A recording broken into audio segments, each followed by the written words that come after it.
today we will have the lecture about like Ayurveda and the food recommendations in Ayurveda. And Mandip, Kaur, your parents are from India and you are familiar with Ayurveda ever since. So could you tell me something about more? How did you then, after being born with Indian parents, so how did you then introduce, or how Ayurveda found you? Well, actually, thank you, Atso. And Please, very close. hi, everyone. Can you hear me? Yes. Yeah? Okay. Well, yes, I'm Mandip Kaur. And how I was introduced to Ayurveda? Well, I was born in India, and we moved to Finland when I was 9 years old. And ever since, we had quite many traditions, how we ate in winter, how we ate in summer, or how we combine foods, or if I had flu, my mom just made something, and most often it was some kind of tea. And I drink it one day and flu is gone. And then I was introduced to Ayurvedic skincare routine. When I was teenage, all my friends used to buy regular products from market, and I was putting yogurt or turmeric on my mouth. And those were small things we used to do at home. And I was always thinking that, okay, this is part of Indian culture. And when I met my husband, Ayurvedic doctor Pardama Sharma, and then I actually realized that, okay, this is not, although this is part of Indian culture, it's more about Ayurveda. And then I got to know deeper about Ayurveda, what it is and how it works. And why I am interested in Ayurveda is more about, I studied economics in university and management and HR, human resources. And I'm really keen up in how different body types work in corporates and how you can manage from how you can deal with those things in corporate world, and that's my part. And here in this lecture, I will tell you more about diet, and we'll start. Sorry, I'm Vata body type, and I love to move, and now I'm forced to sit down here. So this is not really me. But yes, I'm founder at Surya Ayurveda, Finland, and we work there with my husband, Dr. Pardama Sharma. And Surya Ayurveda has long roots in Ayurveda. In India, we have been working since 1928, and Pardama is already third generation Ayurveda doctor. And in Finland, we have been working since 2006. And what we do here, as you all know, Ayurveda in Finland is part of, or it is alternative medicine. And here we do Ayurveda consultations, and our Ayurveda Academy will start Ayurvedic education in January. And then we have a couple of retreats to India in year, and next one is under the work, so it will be next year autumn to Goa. And well, mostly when we talk about diet in Finland, we just think about macros and micro vitamins and minerals, and then we think about, okay, should I eat wheat or milk products and this and that. But in Ayurveda, it's not that black and white, how we think about diet. When we think about how we should eat, we should consider our body type. If you are thin, your dietary requirements are different compared to the one who is like big bones. And then you should think about your digestion. Can you digest the food you are eating? Can your body take in nutrition which you are providing it, or it's just going through? And age, in which age you are. In childhood, you need certain things. In adulthood, you need different things. And in elderly age, when you are old, you need to support different things in your body system. So you can't actually eat your entire life in the same way. And I think most of you have been noticing that you can't eat any more foods which you used to eat when you was younger. Or you cannot simply just digest those things what you was able to digest when you was younger. And it's not like something is wrong with you, it's just your body requires now different things. And then, of course, activity. How much physical activity you do. Is your work that kind of that you just sit 8 hours and then walk to the car park and take a car to home and then that's it? Or is it physically demanding? Do you do exercise, or are you more about doing soft exercise which is not requiring that much calories? And then I told you already that we have traditions at home that, okay, you eat these things in summer and these things in winter time, but seasons. Finland has long, dark and cold period, and then your requirements are totally different than in summer times. Or I think you have noticed these things, but you have never like thought about this, why it is so. But for example, in summertime, weather is hot already, and we don't want to heat our body system with heating foods which has heating potency. Or we want to eat foods which calm us, cool down our body temperature. And nature knows this very well. In summertime, it provides us watery, juicy fruits like strawberries, cucumbers, zucchini. In autumn, we need to ground down in this windy, cold air. And what does that nature provide us during autumn? Have you any ideas? Roots, which are really grounding. Well, unfortunately, winter season is in Finland, like nothing grows, but still it's dry, it's cold, and then you need to moisturize your body from inside out. It's not enough if you just put some moisturizing on your skin. You can feel it when your joints are cracking, your joints are dry, your nasals are dry, and then you just need to add some extra fats, healthy fats to your diet. And then also how food affects on your body and your mind. We all know that, okay, coffee is like activating.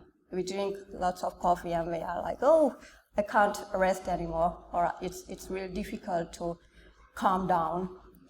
And what happens if you give too much sugar to small kids? They are hyperactive. But have you ever thought about how carrot affects on your body and mind? Or how cabbage affects on your mind? Or how red meat effects on your mind. These are things we need to think about when we talk about diet. It's not always about weight management. If you read newspapers, it's always about diet and short diets. But your main guidelines should be those kind of things you can follow your entire life. If you are on keto diet, which is really popular nowadays, you don't know how it will affect on you after 5 years. Or are you still on keto diet, or are you on something else? You should always think, okay, your current demands and requirements, but after 5 years, what after 10 years? Is that diet supporting you on long term? And in Ayurveda, they talk about virya, its potency of food, and how the potency can be cooling or heating. And then we talk about vipak, and that vipak is long-term effect on metabolism. And it can be anabolic, catabolic, or neutral. And shortly, anabolic digestion system or metabolic system put mass on you. It's building. And catabolic is destroying. And neutral is it's not, it's just maintaining your metabolism. And these are things how we decide what you can eat and what you cannot.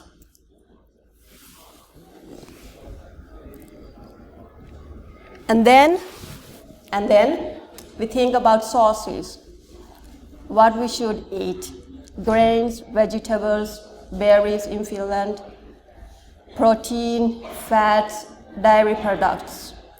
And in Ayurveda, I think the reason why I like it that it's not yes or no, it's not black and white. It depends. Grains, vegetables are basic of your any kind of diet.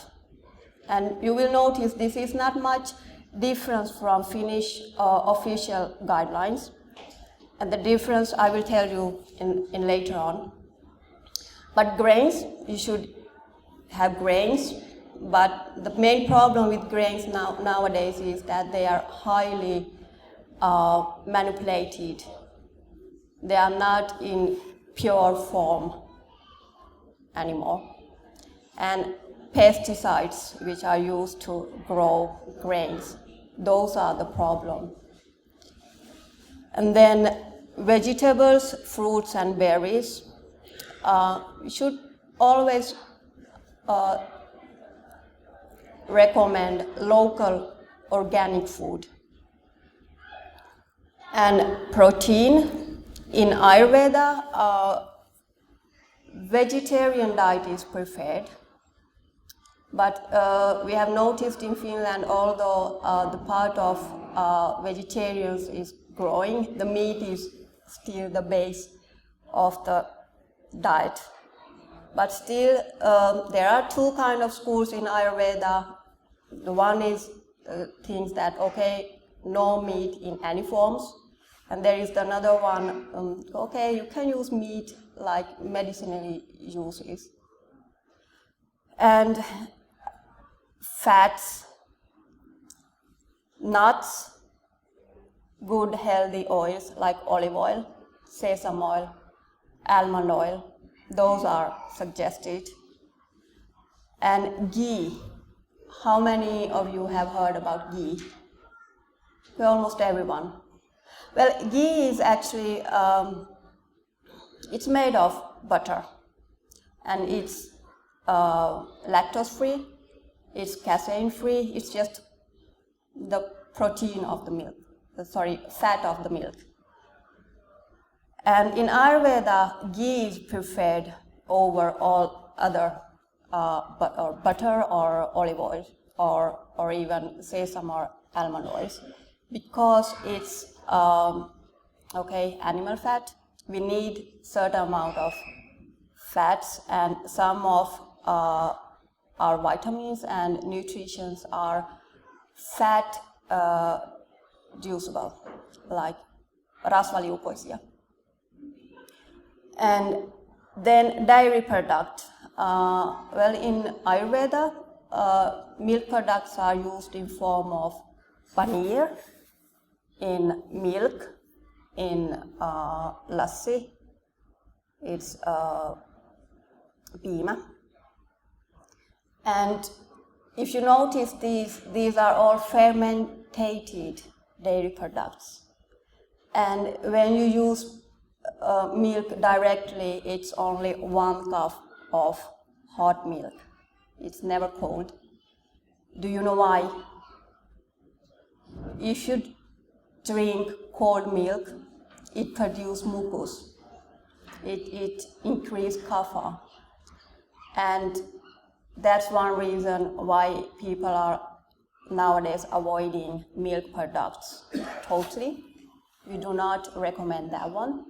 We recommend that you should boil the milk and add some spices to avoid that mucus producing quality. And then yogurt, cheese, those are fermented milk products. They will support your good bacteria. They will help you digest your foods better. And you also get calcium from milk, although you can get calcium also vegetables from green, like broccoli is very good source of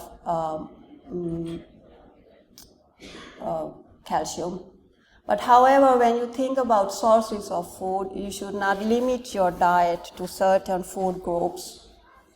It has to include all these things we are talking here.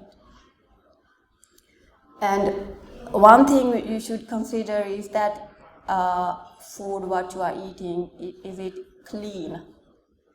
Is it in pure form? All kind of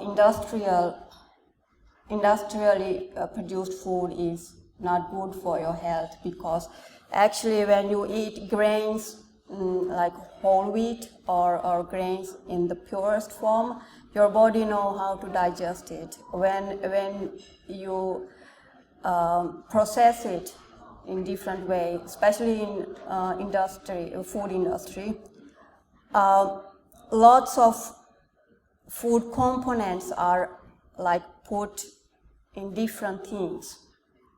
Your body just don't know how to digest those, and that gives you metabolism and digestion problems. And then when we talk about how much food you should eat,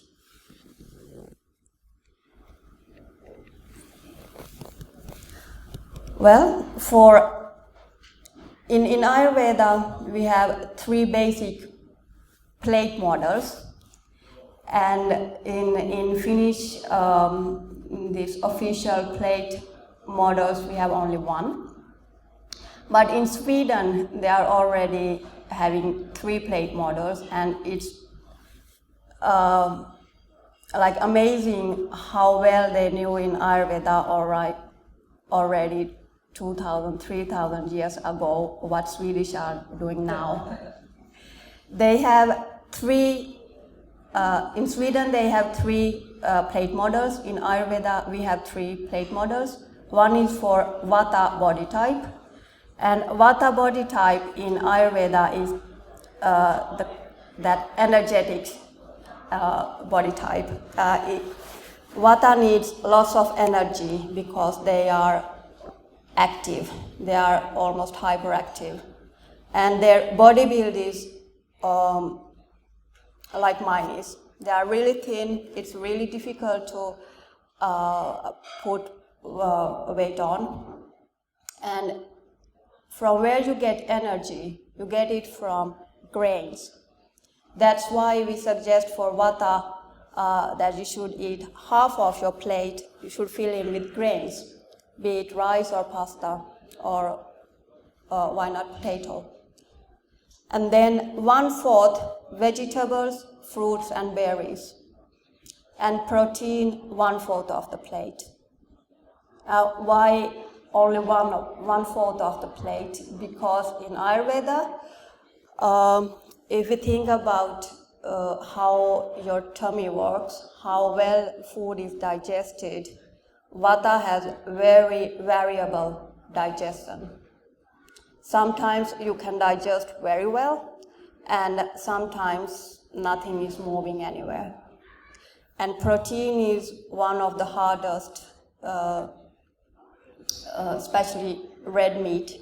It's really hard to digest.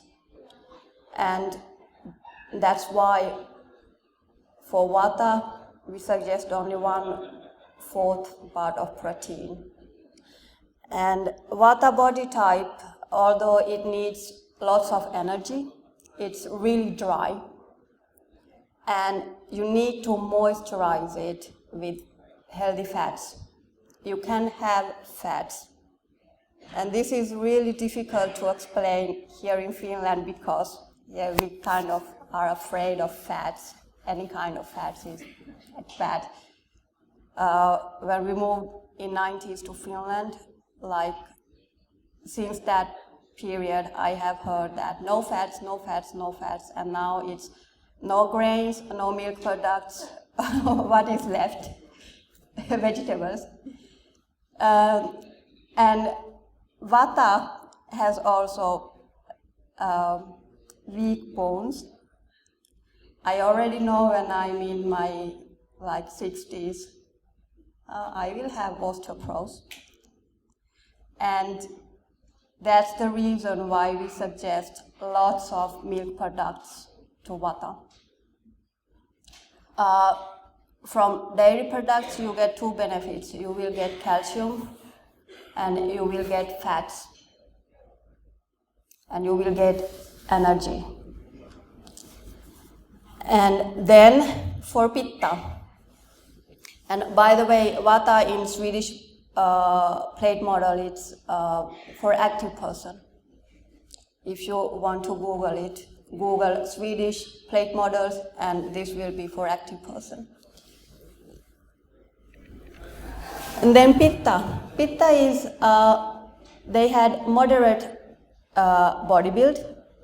They are active, but not that active as Vata. And the plate model we suggest for Pitta body type is 1/3 of plate grains. It can be any kind of grains, oats, rice, vegetables, fruits and berries, 1/4. And protein, 1/3, and proteins also 1/3. Because Pitta has really well working digestion system. They cannot handle hunger at all.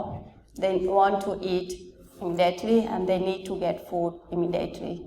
And when they add this much protein into their diet, it will help them to have sugar levels on more smoother way. There are no hypes. And Pitta body type is not that dry as Vata body type is. And they can have moderately fats, depending on the season, depending on their personal requirements. But mostly in Finland, during autumn and winter time, you can add fats really well.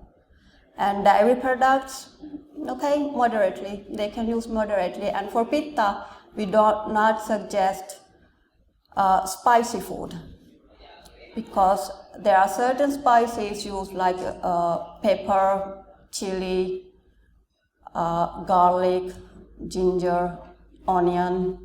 They will activate your digestion even more. You don't need that thing. You already have very well working digestion. You don't want to provoke it with extra spices.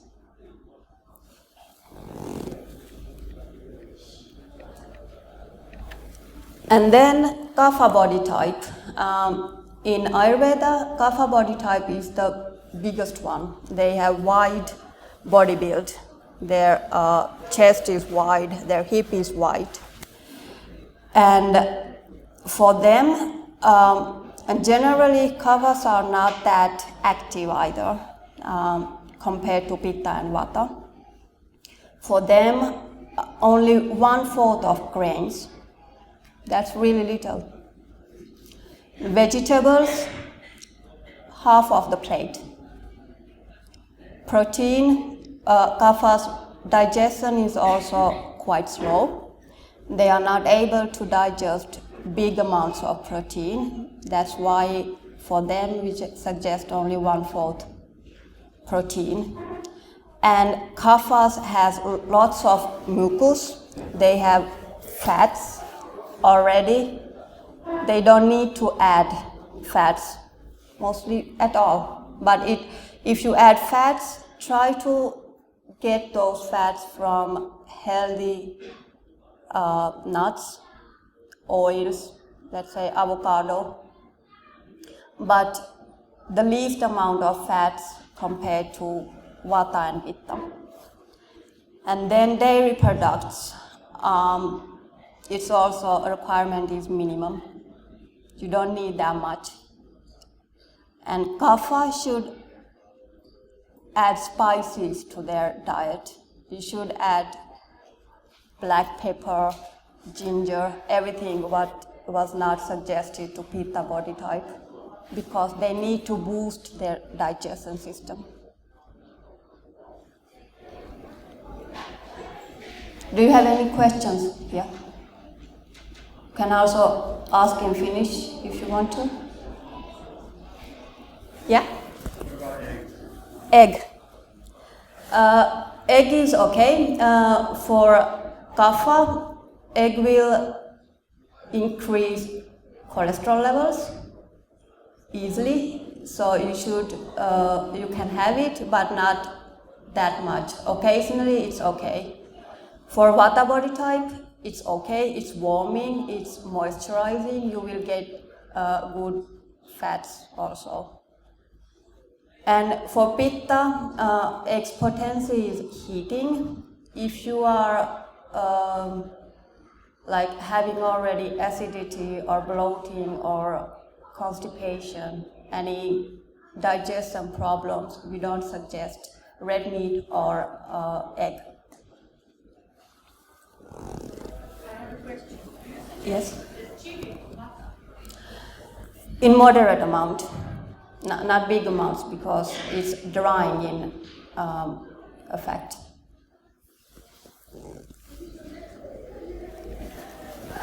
And then, what to do if you have these kind of digestion problems?